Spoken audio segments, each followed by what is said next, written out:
Normally, when I'm cooking up my anime recommendations for a season, I don't think twice about the sequels, because, I mean, they're just a lot less accessible for a new fan to get into, right? Plus, I kind of figure the existing fans are already going to give them all the word-of-mouth hype they could possibly need. But this summer is really challenging that assumption by simply having far too many anime coming back for anyone to possibly keep up with them. I mean, over 20 of them, with over half of those being serious heavy hitters. Even Jeff Wagon is afraid, which is why I thought you guys might, appreciate a little bit of help figuring out what's really worth getting hyped about and catching up on before the season starts. Possibly in the format of a spoof of that one show where the old guy yells at you about stocks, like buy Dandadan, sell Shield Hero. But I've never actually watched that show, and I don't even remember Jim Cramer's name, so it's probably safer to just do this as a regular tier list instead. I do feel really bad about going for such a low effort format though, so we will be talking about literally every anime that's coming back this season, no matter how little it's actually worth talking about. And I'm gonna challenge myself by covering them in release order instead of whatever order makes the segues easier to write, and then I'm still gonna do a lot of segues, so that's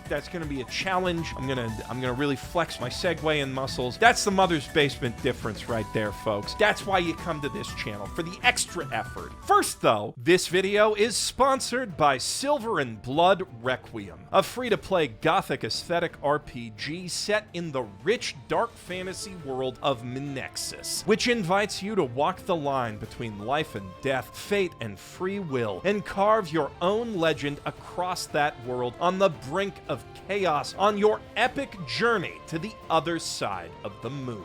A tale told with gorgeous anime cutscenes, awash in sumptuous gothic atmosphere, and voiced by a star-studded cast of seiyuu, including Takehito Koyasu and Akari Kito. With Yasunori Nishiki composing the music, the game is an absolute treat for the senses, and that extends to the gameplay as well, where each skill comes with a uniquely striking animation, but it's not just nice to look at. There's a real strategy RPG under all that pretty anime paint, and between Threads of Fate, The Lost Courtyard, Twilight Citadel, and The Blood Arena, you'll have plenty of chances to test your mastery of its 50 playable units and complex combat system. Click my link in the doobly-doo or scan this here QR code to dive into the gorgeous world of Silver and Blood Requiem and join the What Hue Does Your Blood Hold events today. Blood and Memories Awaken, the path home begins. Just like this tier list begins with Reborn as a Vending Machine, Now I Wander the Dungeon. A title that sounds like a very tired joke about how isekai are all running out of ideas, but the show attached to that title surprised and delighted me at many turns with how serious it ended up taking it. Tackling the question of what if a guy became a vending machine and then a really strong elf used him as a backpack with remarkable specificity and nigh unmatched enthusiasm. This is clearly the work of a man who fucking loves vending machines and wants nothing more in life than to share that love with the world, commercial appeal be damned. I have to do it! I'll do the same thing with a towel and a newspaper. And now the forbidden step, heating up a metal can in a microwave. I'll use the barrier to toss these items out into the gas. Which only makes it more impressive that this was a pretty solid commercial success. I did spotlight Vending Machine on Ones to Watch, and I believe Hot as Trash back when it first started, and I do still think it's at least worth checking out if you're at all curious, but apparently I also didn't think it was particularly worth keeping up with, judging by how I dropped the first season halfway through and haven't really thought about it at all until pretty much right now. So it's probably like a very low B tier, maybe like teetering on the edge of C. No, not B, it's B. It's still, it's good. It's not great. Our next story, funny enough, also starts with a vending machine where a lonely, brooding middle school lad named Ko Yamori is attempting to get his underage drink on, only to become an underage drink. Nanakusa Nazuna is a vampire, you see, who happens to find this particular boy's blood to be particularly delicious, and also generally enjoys his company whilst enjoying the liminal magic of their sleeping city in the wee hours of the morning, something that they quite enjoy doing together. Just as friends, to be clear, despite Nazu-chan looking, whew, god damn. Ko's never really caught feelings for anyone before, no matter how goddamn they are. He's pretty much aromantic, so it probably would have stayed that platonic way perpetually if the vampire rules of this particular vampire story didn't specify that if a person falls in love with a vampire that bites them, they get to be a vampire too, which Ko would very much like to do on account of the immortality and the flying and the never having to look at the stupid goddamn sun again. All of which, just pure upsides. There are now downsides to being a vampire for this boy, except the part where he has to fall in love with someone, and he's never done that before. So he's got to figure out what is love, baby don't hurt me, while growing closer to Nazu-chan inch by inch, day by day, and meeting other kooky denizens of the night along the way. And that's the show. It's a very good show. I would put it cleanly in A tier. The vibes are immaculate.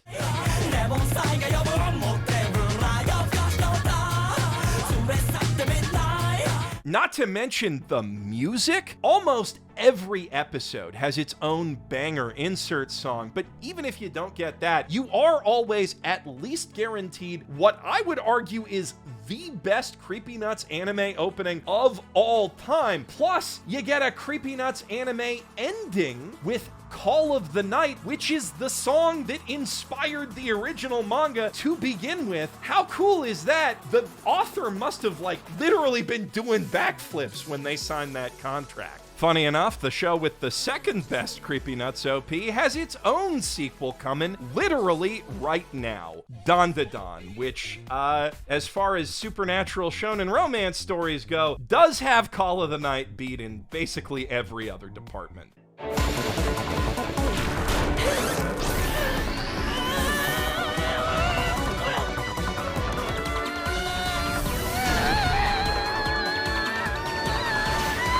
Now, Season 1 was my anime of the year last year on account of its all-around excellent everything, so it shouldn't come as a surprise to anyone that I'm putting this right at the tippy top of S tier. It's already one of the greatest anime of all time just from what they've adapted so far, and as a manga reader, I happen to know that this new season is where peak starts to be really peak. If you were lucky enough to catch the preview in theaters, you might think you know what I'm talking about, but buddy, that's not even the half of it. You can't even see the real peak from where you are yet. Now, if you've somehow never heard of Dandadan, don't look it up. You might end up seeing certain YouTubers tweeting about it, and no one should have to go through that. All you really need to know is it's a rom-com with light shonen battle elements about a girl who believes in yokai and a guy who believes in aliens, who both turn out to be 100% right, and peak humor, peak romance, peak action, peak animation, peak music, and peak everything ensue. If you're not watching Dandadan, you need to change that ASAP. As for me, I'm starting to think I might need to change my whole not watching Arknights situation after taking a look at the trailer for Arknights Rise from Ember. I honestly did not expect much from a, gacha tie-in anime that didn't come from Cygames, but man, look at those colors, the subtle flourishes in the animation, the shot compositions. This is one good looking anime. The world seems really interesting too. The character designs are top notch. Obviously, it's a gacha anime. And you know what? Yeah, I could absolutely go for a season or two of cool sci-fi action that looks that good. Sign me up eventually. Right now, I've got just way too much great anime to get through to bother keeping up with a glorified video game commercial, even if it does look like a really good video game commercial. I do want to eventually, though, to be clear, and I think that puts this around B tier. Speaking of glorified game commercials, though, I know all of you are beyond hyped to hear that Cardfight Vanguard Divines Deluxe, that's Divines with a Z, is back for its Kesho arc. I told you we were covering everything. Now, longtime viewers may remember that I once held the original Cardfight Vanguard up as a rare example of anime accurately capturing what it's like to play a card game in real life as a hobby. That was ages ago, though. By the time I made that video, the original series had pretty much devolved into Diet Yu-Gi-Oh! But since the pandemic, with help from character designs by the legendary manga circle Clamp, the franchise has reinvented itself into something a little more slice-of-life-y, with an emphasis on character drama and more personally meaningful card battles in the Vanguard D timeline. Now we're staring down the 9th entry in that reboot in 5 years, which is a little crazy, or the 4th installment of the second soft reboot, which is the Divines part of the D timeline, if you want to get really technical, which is the 17th title in the Cardfight Vanguard franchise overall, unless you count the one split season that they didn't count as split cores, even though they did split it up, in which case it's the 18th thing. And if, after hearing all of that, you're still wondering if any or all of the series is worth your time, I mean, it is the only currently ongoing big-ish TCG anime, so if that's the kind of thing you generally enjoy keeping up with, you're already watching it because you literally do not have another choice. The current card game meta, ushered in by Vanguard's own Bushiroad sister game, Weiss Schwarz, is all about capitalizing on outside IP instead of building up one of your own, so this thing's kind of a nostalgic relic of a simpler time now, and that might make it worth watching for some people. It is still, you know, a toy commercial for children, though, so if that isn't your personal favorite, extremely specific subgenre, then the value you get out of it will be entirely proportional to how much you get into the 17th best-selling physical TCG in the year of our Haruhi 2025, which I played from the beginning, and I don't particularly care for it, so I'm putting this anime in D tier. Generally, though, if someone's just absolutely dying to get into a new anime for the sake of a TCG, just go watch One Piece or Digimon. But speaking of Weiss Schwarz, nah, that's too easy. I could use that segue for literally half the anime in this video. Rascal Does Not Dream of Bunny Girl Senpai did get a pretty good Weiss Schwarz set, though, and now, finally, it's also getting a second season, Rascal Does Not Dream of Santa Claus, which, once again, if you've seen my previous video about the previous season, you will not be at all surprised to see sitting in S tier. 目を閉じて。行くわね。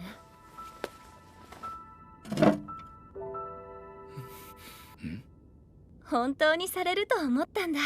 I do suspect that more people are going to need a refresher on this particular supernatural shonen rom-com over Dandadan, though, considering the last time we saw Rascal in English was the before times. So, here's the pitch. What would you do if you saw the hottest girl in your school strutting around in a bunny suit because she's inexplicably invisible to everyone except you?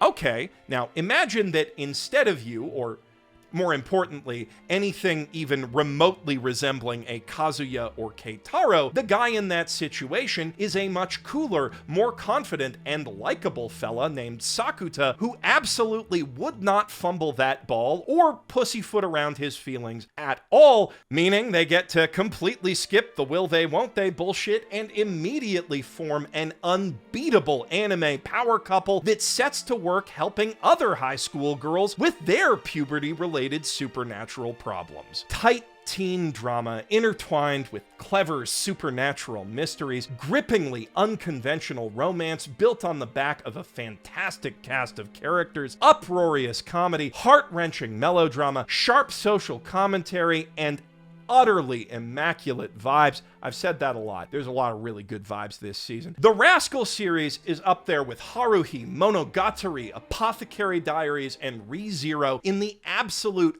upper echelon of light novel anime, and I cannot recommend enough that you catch up on it, which makes it all the more infuriating that currently the only way to catch up on the last two movies in English is buying a ridiculously overpriced set of Blu-rays. Why are these movies not on Crunchyroll? They're Aniplex Blu-rays. It's Sony all the way down. Why is this so hard? Speaking of popular rom-coms with Weiss Schwartz sets again, though.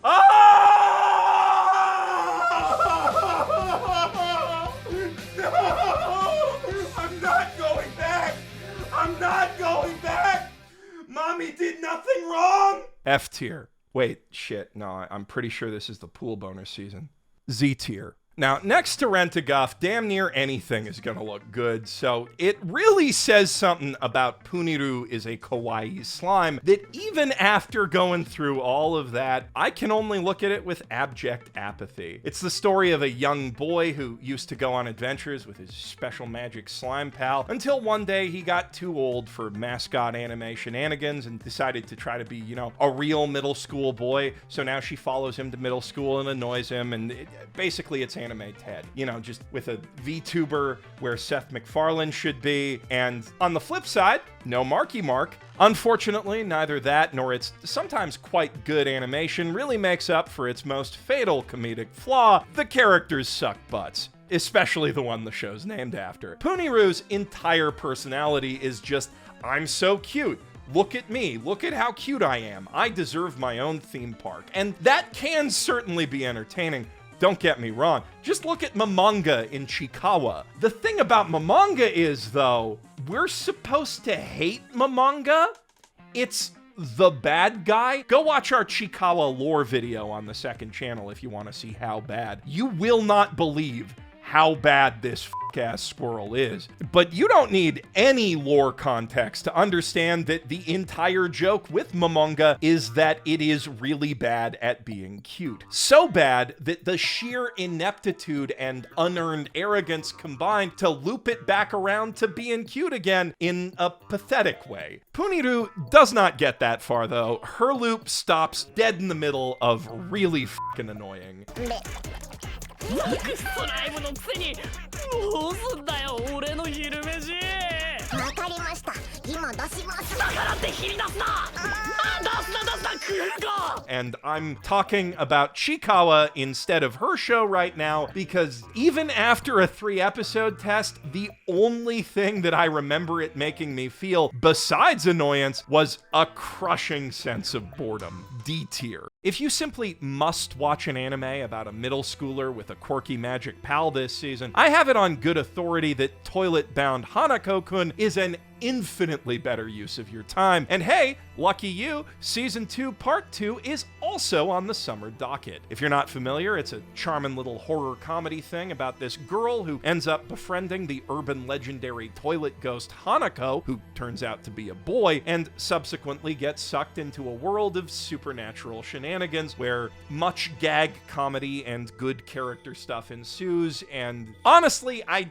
don't know much more about it. I never finished the show, but I have really been meaning to because several of my friends absolutely swear by it, and I absolutely believe the hype. I loved the episodes that I did watch when I covered them for Once to Watch. The art style is absolutely stunning, and out of all the anime that I'm not caught up on in this video, this is the one that I most want to be binging right now, if I weren't already neck deep in finally watching Chihaya Furu because of reasons. As it stands, I haven't really seen enough of Hanako-Kun to know where to properly rank it, but the hype has it hovering solidly in A tier, and I do believe the hype, so let's put it there. For folks who enjoy those sorts of wholesome comedies, My Dress Up Darling Season 2 might seem like the exact opposite of what you want to see, but if you've written it off as simple waifu trash, I do think it's worth a very serious second look. I mean, yeah, if you want to see certain things animated very well, there's probably not a single anime out there with a stronger grasp on weight, elasticity, and fabric physics. It is undeniably a Gooner's just regular every night kind of dream, I suppose, but it is also so much more than that. Kitagawa, you looked so beautiful today.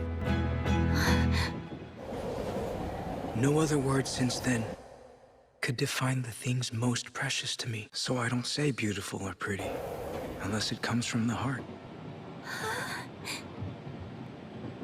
The characters in Dress Up Darling are utterly vivid and incredibly realized. The chemistry between them is tangibly electric. Everything that it brings into its story from the real world, be it traditional doll making or cosplay culture, is impeccably researched and authentically portrayed, and the anime adaptation is pure cinema. It's just a really fucking good anime in every respect, to the point that the ecchi bits kind of stop registering as ecchi and just start feeling like another part of the show's cinematic texture. An extra jiggly part, sure, but one that symbolically reflects Marin's outgoing personality in contrast to Gojo's more reserved way of being. Also, Dress Up Darling has a lot of excellent qualities that have nothing to do with how amazingly its boobs are animated, but I don't really feel like talking about those today, and I already did talk about them several years ago in a video essay that's still, I think, quite good, so just go watch that one after this one if you need to understand why Dress Up Darling is very high A tier. After that, we got Crypto Ninja Sakuya Season 3, which isn't the NFT thing it sounds like, but rather a 3-minute kids thing about teenage girls who are secretly ninjas, secretly doing secret ninja stuff, which to my knowledge has never been translated into English and probably never will be. The 30% of the show that I can currently sorta understand without subtitles does seem pretty cute and fun and stuff, you know, as far as 3-minute anime go, so it might be worth the slightly over an hour it would take to catch up if you could watch it, which you can't, so I'm sorry. Probably should have just left that one out of the video altogether. Going rom-com to rom-com would have made this segue a lot smoother too, but I did say I would be covering everything. A Couple of Cuckoos is one of the weirder arranged marriage rom-com anime out there, which, yes, is its own entire subgenre.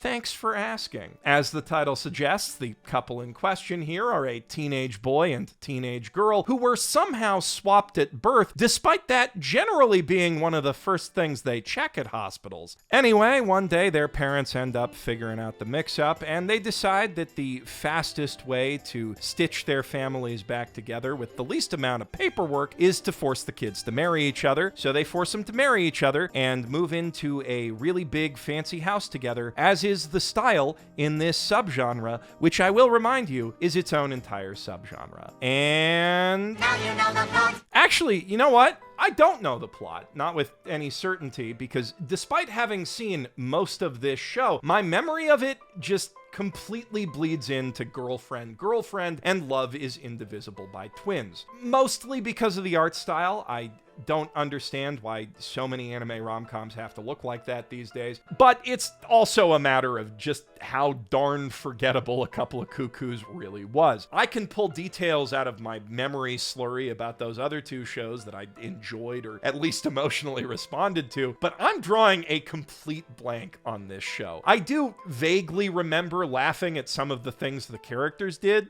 probably, and I'm pretty sure the romantic chemistry between the leads is better than decent, but obviously not a lot about it really grabbed me, and I can't think of any reason to watch it over any of the other many things in this very specific subgenre that, yes, is its own entire subgenre.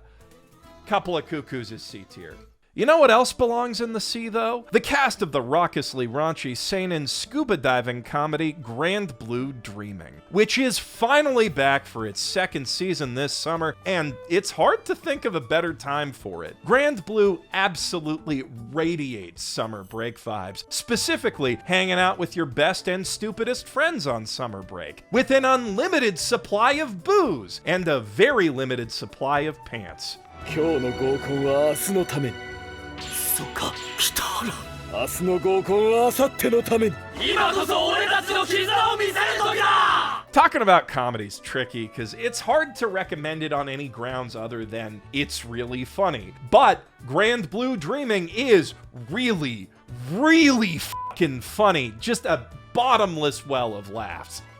No, the other kind of bottomless. There are only 12 episodes worth of laughs released in the last 7 years, and that is just not nearly enough laughs for one of the funniest bro comedies ever animated, no matter how densely packed and individually gut-busting those laughs might be. But on the flip side, that does make it a lot easier to catch up now that the wait is finally over, and this show is an easy A-tier recommendation. Speaking of taking a dive, the rising of the shield hero ironically fell off about as hard as an anime possibly can in Season 2, aka Season Twirtle, in which our heroes fight a turtle, then keep fighting that turtle, and then fight the turtle some more. Once you make it to Season 3, there is less turtle fighting, and you even get to watch Naofumi finally kind of sort of deal with the whole slavery situation he's been actively participating in since Episode 1 by pouring even more money into the slave trade, which he wins by fighting other slaves in an underground blood sport. Then, after that exemplary display of allyship, the anime finally starts tapping into the most interesting part of its world-building concept, the fact that there are multiple parallel Earths and fantasy worlds out there for Naofumi and other isekai kids to do pretty much the same old isekai shit in. It's not great, but there are far worse isekai out there, and Season 4 should more or less sustain that level of midness, so anyone who's still into the series should be in for a pretty okay time this summer. The real issue is that there aren't worse isekai out there than Season 2, which you do need to sit through before you can mildly enjoy the new, moderately creative slop, so I guess technically that is enough of a choice to put this in C tier, but like, right at the bottom. Look, if you're just absolutely itching to invest 4 seasons worth of catch-up into something this summer, Osomatsu-san is going to give you a much better payoff because it's really funny. That's it. That's the whole pitch. Do you enjoy animated sitcoms? They don't get much funnier than Osomatsu-san. And the really nice thing is, as an animated sitcom, you don't actually have to catch up on anything to enjoy this new season. You could always just watch it, and you probably should. No one expected much of anything from this reboot of a crusty old black and white anime when it started, but it's consistently proven to be one of the most clever and artistically ambitious anime on TV today, and pretty damn good for the yaoi shippers to boot, which is obviously the more important part of its success story. Fujo bucks make the industry go round. Now, to be clear, I don't think Osomatsu is actually the sort of anime you need to, like, drop everything right now to start watching it. It's a B-tier priority at best for the purposes of this list, and not quite as funny as Grand Blue, in my opinion. But the next time you're in the mood for a sitcom, you should definitely think about it. Speaking of time and thinking, I'm not going to spend any time thinking about how to segue into Dr. Stone's Science Future Part 2. He kind of time travels, sorta, and he thinks a lot. It was right there, Geoff! Dr. Stone, if you're not familiar, is quite possibly the single finest piece of edutainment to ever come out of Japan, rivaled only by Cells at Work. In it, every person on Earth is suddenly and mysteriously turned to stone one day, and stays that way for thousands of years until a super genius named Senku finds himself inexplicably depetrified and immediately gets to work making the depetrification process a whole lot more explicable with the power power of science. Then he uses that depetrification formula to start rebuilding civilization from the Stone Age up, interrupted by the occasional war with someone he unfroze who thinks they ought to rebuild a little differently, which Senku invariably wins by reinventing some cool science stuff and explaining how it works to the viewer/reader with handy-dandy infographics. Personally, I've always preferred the manga version of Dr. Stone to the anime, both because it's easier to take in those infographics at my own pace as a reader, and because it's just impossible for animation to capture the subtle charms of Boichi's artwork. But the anime is still a solid way to experience the story, and the second half of Science Future happens to be one of the absolute best bits of that story. A lot of fans are going to be flipping their shit online in the next couple months. So I do think this belongs at the absolute top of B tier. Dr. Stone isn't exactly what you think of first when someone says shonen anime, but if you do want to watch a little kid go on adventures, throw laser beams all over the place, and beat dudes and monsters up who really deserve it, I was reincarnated as the 7th prince, so I may as well try Mastering Magic Season 2 is gonna scratch that itch as well as damn near anything out there.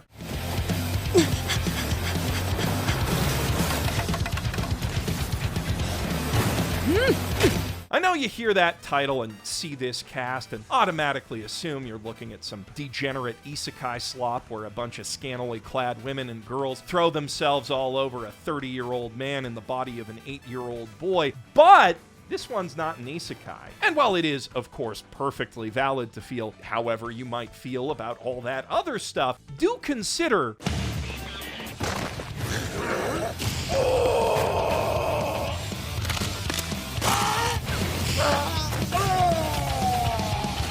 has a lot of fucking fun with it. For a little trash goblin like me, 7th Prince belongs right at the top of A tier. And for everyone else, I don't care about your opinions because I love trash. Yum, yum, yum. Just shovel more trash right in my mouth, please. Oh, thank you very much, Studio Trigger, sir, and your friend visionary director Hiroyuki Imaishi, who have finally wrested the IP rights to Panty and Stocking with Garterbelt from the festering corpse of Gainax after 15 long years, and can finally follow up the shockingly shocking cliffhanger ending of your obscene lust letter to American cartoons.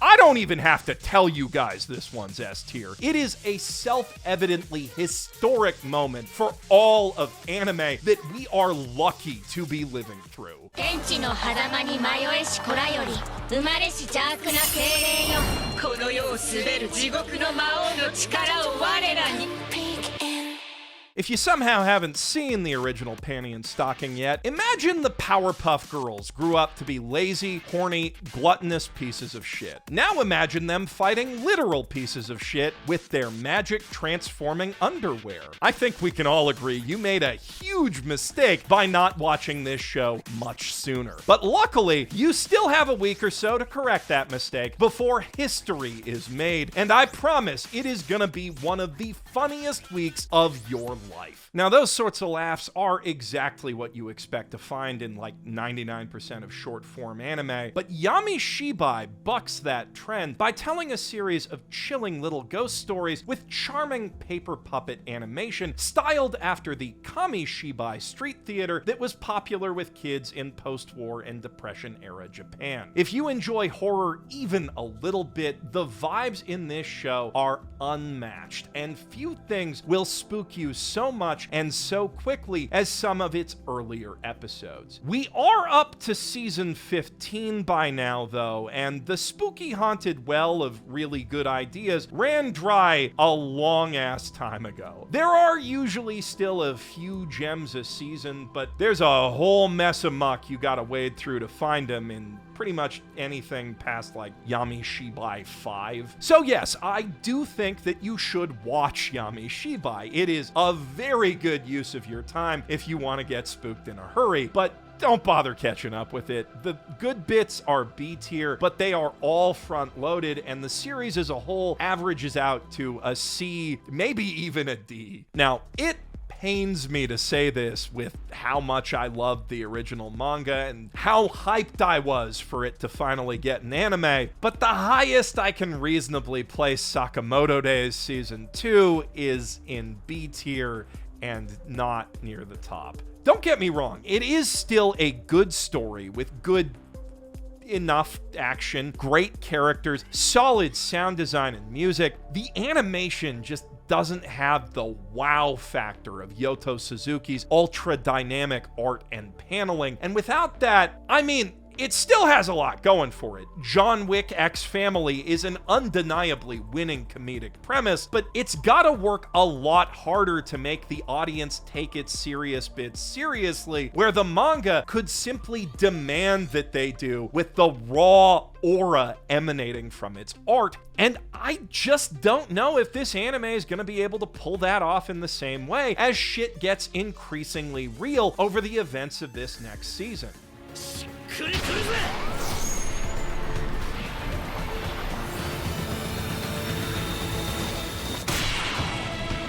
Sakamoto Days is on Netflix, so there is still always the possibility it could really pop off with this new season, and the chance to be part of the conversation could end up outweighing all of the benefits of otherwise just going to read the manga instead, but realistically, I don't know how likely that is with how many other big anime are fighting for everyone's attention right now, including 3 other Shonen Jump things on TV alone. One of which is the exponentially more impressive adaptation of Kaiju No. 8, which perhaps impresses a little less on the storytelling front than Sakamoto. There is very little in this anime that you haven't seen before, except for perhaps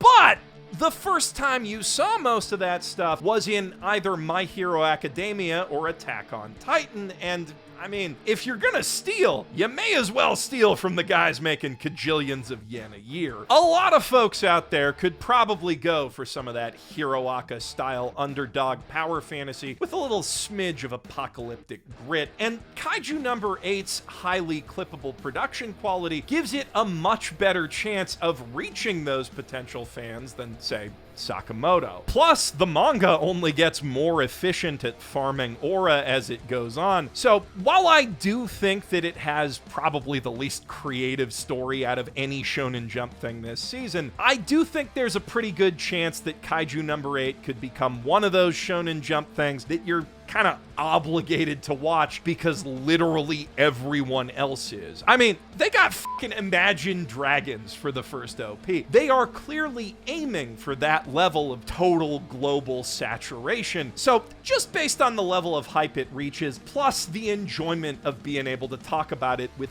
probably everyone you know who remotely watches anime, I think that pushes it up to the lower fringes of A tier. On that note, though, in just a matter of weeks, Demon Slayer, the most obligatorily popular Shonen Jump thing, is finally reaching its epic climax with the Infinity Castle movie, adapting the arc of the same name to a feature film pace with feature quality animation, which is a value proposition it's hard to say no to.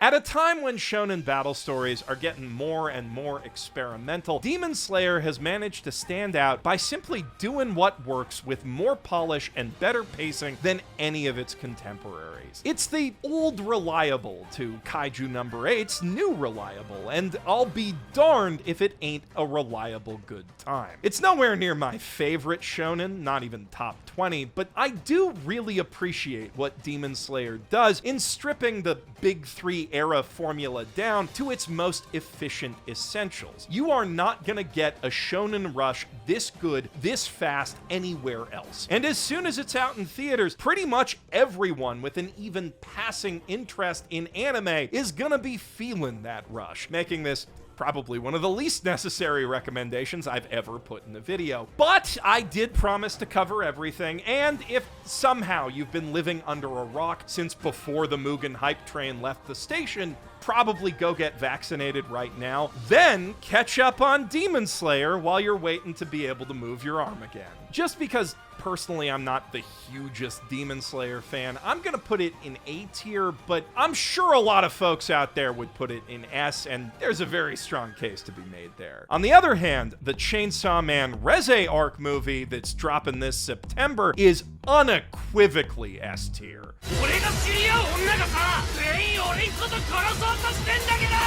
Anyone who's read the manga can tell you that while what the anime's covered already is already great, this arc is where Chainsaw Man gets really good. And with MAPPA giving that story feature film level production polish, it is gonna be one hell of a theatrical experience that you do not want to miss. But of course, to catch it, you're gonna have to catch up on the anime first. Luckily, it does happen to be a very good anime. One of the best even if it is nowhere near as transcendentally ingenious as the original manga. So that will be a very entertaining few hours of catch-up for you. Plus, the movie's not out till September in Japan, who knows when elsewhere, so you've got plenty of time to catch up once you're done catching up on all the other stuff you gotta catch up on in this video, which we're still not done with yet, because this summer also brings with it the 33rd Crayon Shin-Chan movie, plus the Kimi to Idol Precure movie. Two franchises which, I'm ashamed to say, I am not caught up on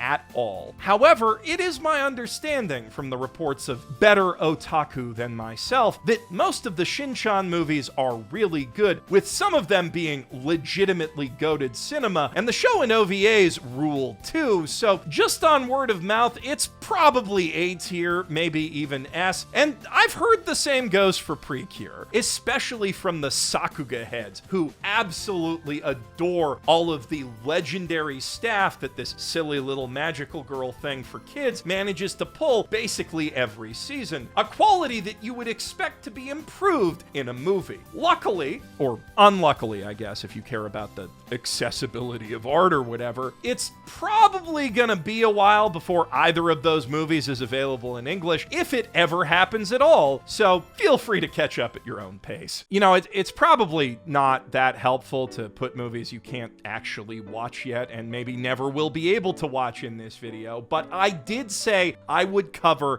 every sequel, and that means we're not done until we get to Little Shark's Outings, the movie. A feature-length tie-in to a 1-minute episodic kids cartoon about a cute little baby shark girl going on adventures in the human world, which apparently you can watch for free right here on YouTube right now with English subs, so let's go check that out.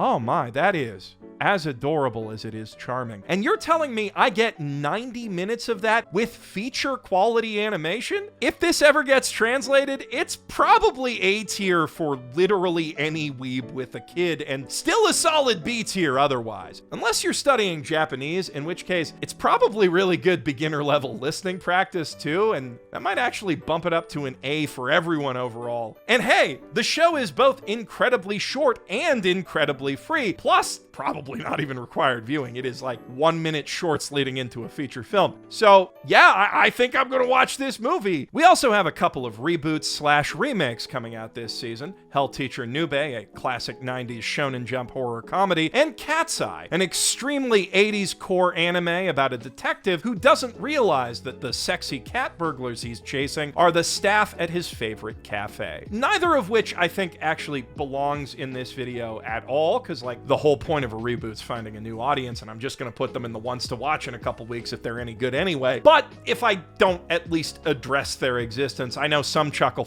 is gonna say I missed them in the comments. Plus, Cat's Eye is inexplicably a Disney Plus streaming original, which makes as good a segue as I'm probably gonna find into the last, but definitely not least anime on this tier list, Pokémon Concierge, the comfy, cozy Netflix original stop-motion slice-of-life anime about a millennial wage wage slave who quits her job to play with Pokemon all day at a fancy Pokemon resort, where she finds a new job as a concierge, and that's why they call the anime that. Now, perhaps I'm a little biased here because stop-motion animation is literally my fetish. Nothing gets me harder than the Wallace and Gromit train chase, but I really can't see this one anywhere below S tier, simply based on how good the first season was and how easy it is to get caught up. A little less than an hour of watching cute Pokemon doing cute things, and your reward for all that effort is another hour of cute Pokemon doing cute things. That's a win-win deal if I've ever heard one. Plus, it's just plain cool to finally see some Pokemon content being made for and about the adults who grew up on Pokemon. Or maybe it's a horrifying portent of an entire generation's perpetually arrested development like Disney adults, but I'm a fucking YouTuber who talks about cartoons all day. Pretty please put the nostalgia juice right here in my mouth, Nintendo, and if it's not too much trouble, maybe make some airplane noises on the way in. Thanks. Now, looking over this list as a whole, you're probably thinking, Geoff, you gave out way too many S ranks. Don't even get me started on the A's. You're being way too nice to these anime.